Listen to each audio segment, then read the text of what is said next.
नमस्कार। भारतीय अर्थव्यवस्था से संबंधित एक कमाल की खबर सामने आ रही है।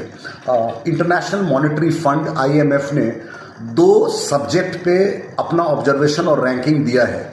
एक है GDP के आंकड़े और उसकी क्रेडिबिलिटी, उसकी विश्वसनीयता, और दूसरा है कि इंडियन रूपी, भारतीय रुपए को।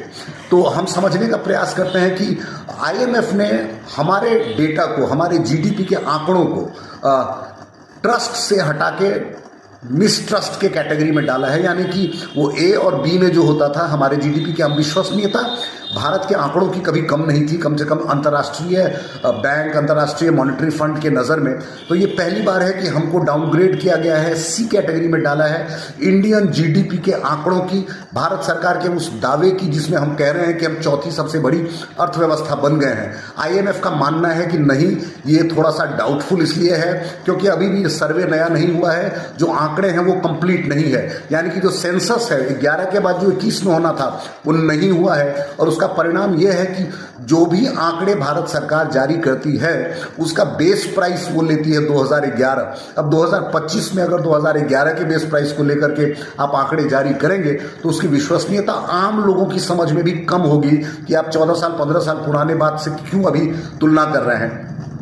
तो बेस प्राइस 211 ही है क्योंकि सरकार ने अभी तक अगला सेंसस करवाया नहीं है। तो एक ये है कि GDP के जो भारत के सरकारी आंकड़े हैं उसको IMF ने B से C कैटेगरी में डाल दिया है, मतलब डाउनग्रेड कर दिया है।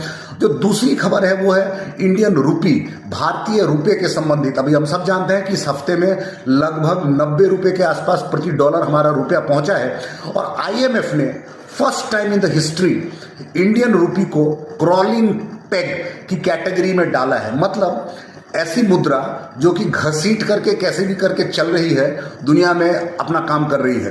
तो जो इंडियन रूपी का जो वैल्यू था वो ऑब्वियसली डाउनग्रेड हुआ है, हमने खुद भी किया है, सरकार ने भी, और विभिन्न कारणों से भी हुआ है। लेकिन क्रॉलिंग पेग मतलब D कैटेगरी में इसको IMF ने डाला है, और ये हमारे लिए थोड़ी सी चिंताजनक बात ज़रूर है, क्योंकि अगर IMF के आंकड़े, वर्ल्ड बैंक के आंकड़े और अंतर्राष्ट्रीय बड़े जो संस्थान हैं, जो क्रेडिबिलिटी जिनके पास है, उनके आंकड़ों पे हमारा बहुत कुछ निर्भर करता है। तो क्या भारत सरकार जो आंकड़े देती है वो विश्वसनीय नहीं है, फुल वेरीफाइड नहीं है, हवाई है?